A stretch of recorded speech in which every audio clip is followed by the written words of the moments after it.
to jump one more time for this.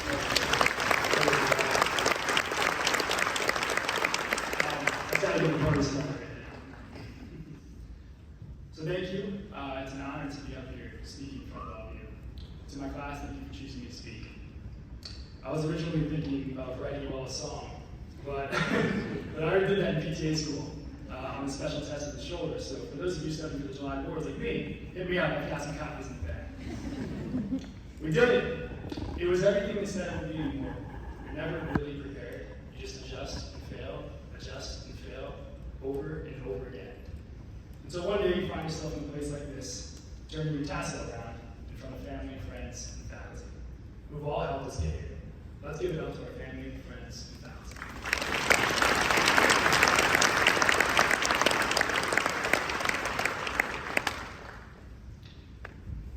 Japanese writer Haruki Murakami said it best.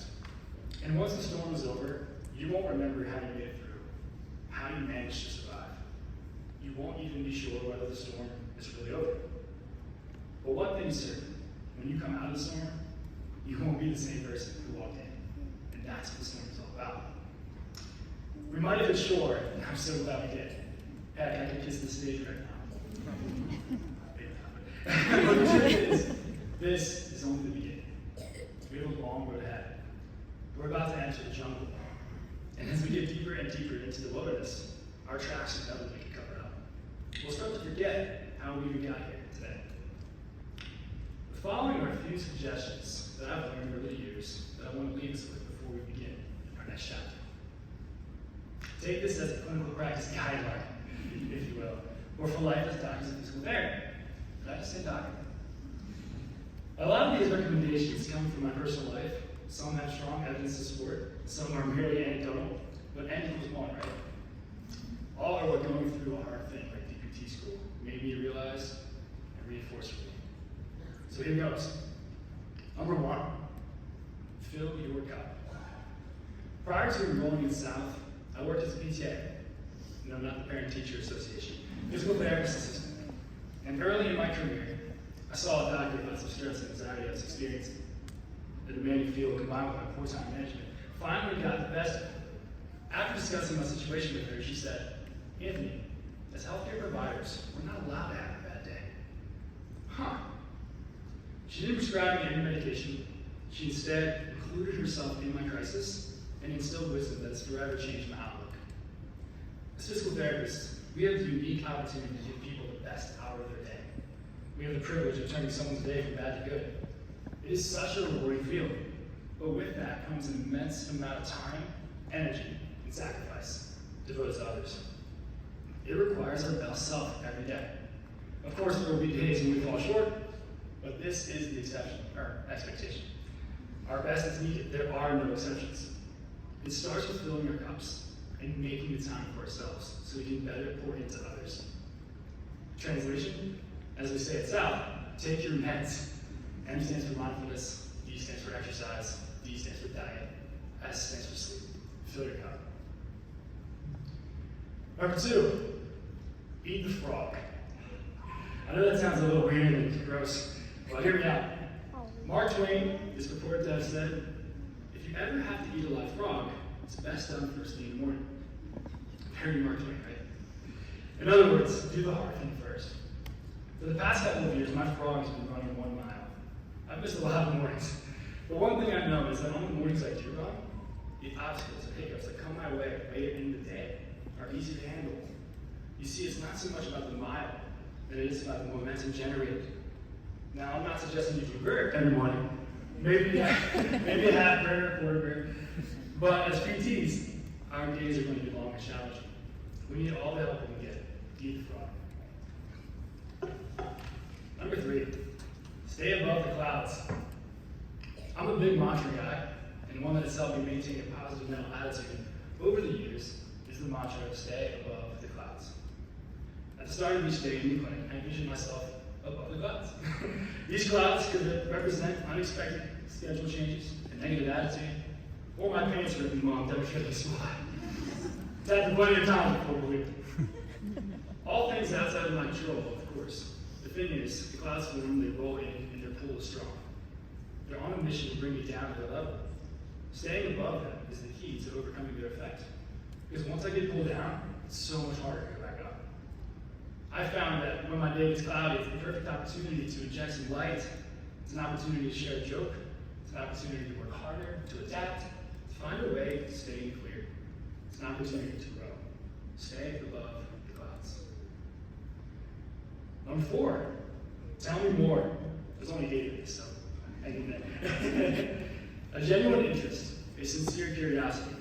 Tell me more means leaning in to what someone has to say. It means you have time and attention to offer. It makes the other person feel seen, heard, and ultimately loved. It's the simplest thing we can do to enhance our connection to other patients. Someone could comment on how the trees are looking in beautiful color, and simply acknowledging their statement could be enough. It's all about bringing it in toward that other person, wanting to know more, and sharing in their delight. It makes them realize you're with them, participating in this life with them. So whether talking to our patients, a stranger, a friend, or a family member, instead of itching to speak, just say, tell me more. Number 5, believe in someone. Everyone needs someone that believes in them more than they believe in themselves. I'm going to repeat that. Everyone needs someone that believes in them more than they believe in themselves. None of us would be here today if it weren't for those who didn't give up on us. Be that person to someone else. As we head into our careers, a lot of us will be working alongside techs, volunteers, high school and college interns, coming to shadow and observe. A lot of them will be undecided, hesitant, and scared about what to do next.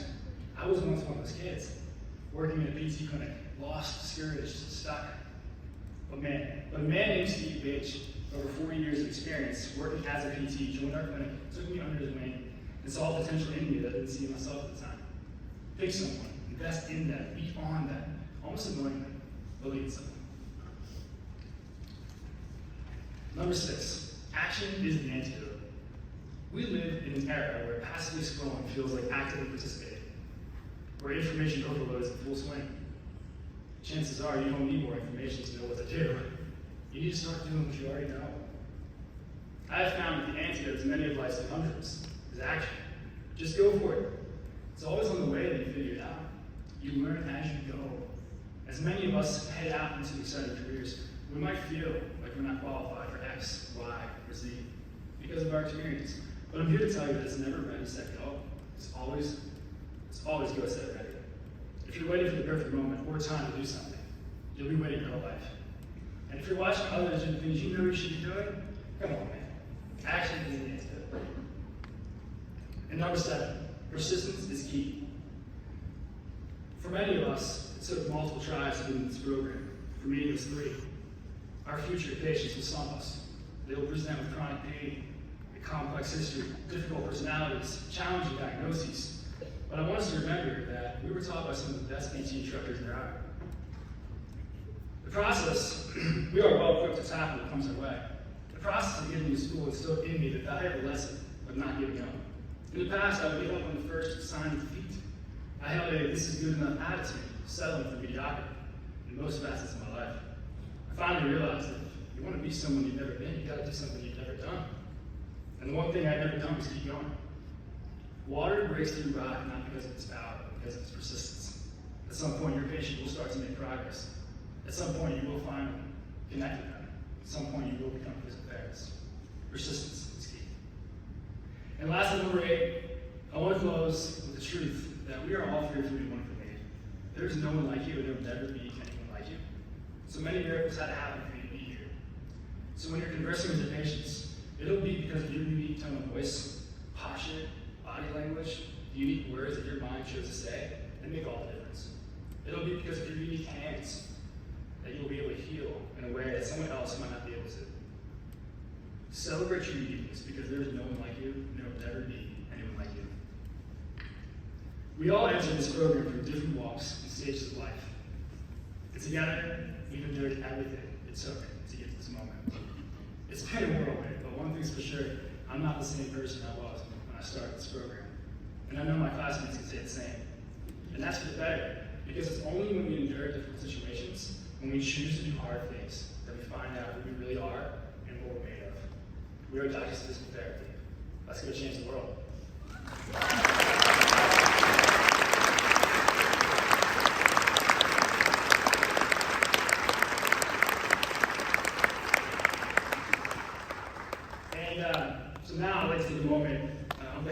myself and the June DPT class of 2023, we'd like to present a gift to the DPT program. Dr. Notably with Dr. K, would you please join me up here on stage in receiving our gift. This gift